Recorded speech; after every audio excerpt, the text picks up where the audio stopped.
ask you, someone was You're so still clever dead, this morning Ashley. saying, Jeffrey, if You you know. supplant the word Jews for Muslims in a lot of the rhetoric that we've had this morning, I think people would find it sort of cringeworthy and reminiscent of a really ugly time in our history.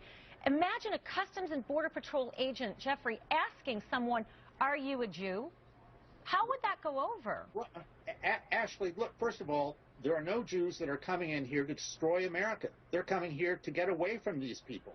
Okay. I mean, we have a problem, and saying that we don't have a problem is suicidal. It brought death to these Americans in California. I got it. You know what? I'll stop you there. I'm going to tell you something. There's a guy named John Pistole who just recently was running the TSA.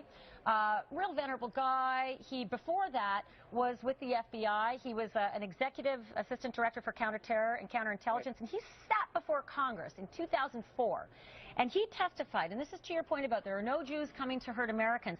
He testified about, from the period of 1980 to 1985, there were 18 terrorist attacks in the United States committed by Jews, 15 of them by members of the Jewish Defense League.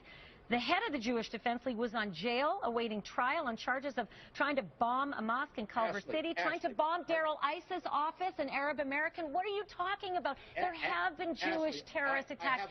Should we therefore ask no Jews to please apply for a visa? Are you really saying to me that there's an international Jewish conspiracy to take over the world? I mean, which I'm telling you that there have been that many terrorist attacks committed by Jews, and no one's suggesting for a minute that all Jews should be wiped out of this country from visiting. It's the same thing. No, it is not the same thing, Ashley. The motive here is to set up a caliphate, to remake the entire world in the image of radical Islam. That's what they're about. The crazies. And yes, I might add, not the Muslims, the crazies. In 1683, when they were at the gates there are of Vienna. 1.5 or 1.6 billion Muslims, and the majority is not crazy like that. The majority is like us, everybody. And Ashley, that's a good point, because I listen to people on your air and other places, Dr. Judy Zasser, I guess his name is, who says it's Muslims themselves that are going to have to come to grips with this problem. People like you and I, and even Donald Trump, can't solve this. This problem has to be resolved within the Muslim community. They've got to step up to the plate here. You know, and we're probably almost out of time, but I would just say that during the civil rights movement, there were a lot of white guys in the South, Klan members, etc.